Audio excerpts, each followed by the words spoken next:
Ibarat kakak adik yang lagi berantem, saat ini ada dua bangsa yang lagi rebut-rebutan.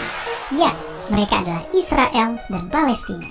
Tapi bukannya ngerebutin seremeh mobil-mobilan, mereka ngeributin sesuatu yang lebih besar, sebuah wilayah di Timur Tengah.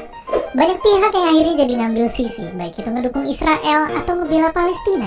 Mungkin kalian juga gitu. Tapi pertanyaan terbesarnya adalah, siapa pihak yang dalam tanda kutip lebih benar? Buat nyari tahu jawabannya, kita nggak bisa nyuruh mereka sweet aja dan terus siapa yang menang. Ya, ini karena masalah mereka begitu ribet, berlarut-larut, dan ngelibatin banyak pihak. Intinya, buat gambaran, inilah peta Israel-Palestina yang lagi diributin saat ini, yang udah kayak puzzle berantakan. Pihak Palestina merasa kalau wilayahnya kian tahun semakin mengecil karena diambil Israel. Di sisi lain, Israel nganggap kalau wilayah ini ya emang punya mereka. Dan masalahnya juga makin diperparah karena kedua belah pihak yang sama-sama ngeklaim kota satu ini sebagai ibu kotanya. Oke, sebelum kalian juga ikutan perang di kolom komentar, mari langsung kita bahas. Jadi, sebenarnya pihak mana yang benar?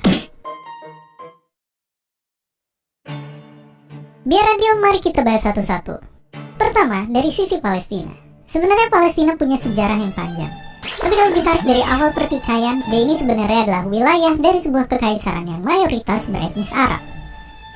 Singkat cerita, gara-gara kalah perang dunia, wilayah Palestina jadi masuk ke bagian negara Eropa satu ini. Dan dari sini ternyata masalah mulai muncul. Mulai dari sang pendatang yang ngejanjin wilayah ke pihak seberang, diikuti perang yang berkecamuk, pengungsian besar-besaran, perang lagi, wilayah yang semakin dicaplok, hingga saat ini masalah pemukiman ilegal, kemiskinan, dan berbagai ketidakadilan lain yang bikin satu dunia ikutan pusing. Dari semua masalah ini, tentu mereka hanya ingin hidup aman di sebuah negara yang merdeka. Walaupun kelihatannya, perjuangan mereka masih panjang.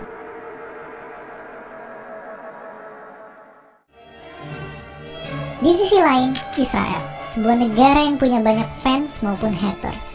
Sama kayak tetangganya, selain punya sejarah yang panjang, Israel juga punya sejarah yang kelam. Para pendahulu mereka yang kesebar di banyak wilayah ngalamin banyak pengusiran, penolakan, sampai pemusnahan massal. Tentunya ini nimbulin rasa pedih dan persaudaraan di antara mereka.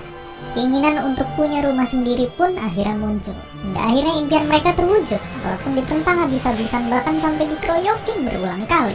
Dan ujungnya sama seperti cerita sang tetangga, perang juga terus berkecamuk, ninggalin rasa gak aman dan kecurigaan antar sesama warga yang pernah mereka panggil sebagai tetangga. Bagi warga Israel, mereka hanya ingin hidup dengan tenang. Jadi sekarang kembali ke pertanyaan awal, siapa yang benar? Dari sinilah mungkin kita bisa belajar satu kesimpulan. Politik, sejarah, dan ilmu sosial itu sifatnya abu-abu. Mulai dari pasangan artis yang cerai, anak SD berantem, perang dunia, hardikan netizen Indonesia, sampai kita sendiri yang mungkin juga pernah berantem sama orang. Kedua belah pihak itu dalam tiap konflik pasti punya ceritanya masing-masing. Maka jawaban jujurnya adalah dua-duanya benar menurut mereka masing-masing. Dan video ini ataupun kok bisa susah banget nyimpulin hal kayak ginian. Coba jadiin video ini jangan kayak WhatsApp hoax yang langsung ada jawabannya. Justru coba jadiin video ini bagi yang tertarik tentunya sebagai pemicu buat kalian. Minimal buka Wikipedia dan baca konflik ini dari awal sampai hari ini tuh gimana. Tapi yang jelas, mau siapa yang salah, tiap hari ada orang yang mati. Dan prioritas nomor 1 adalah perdamaian.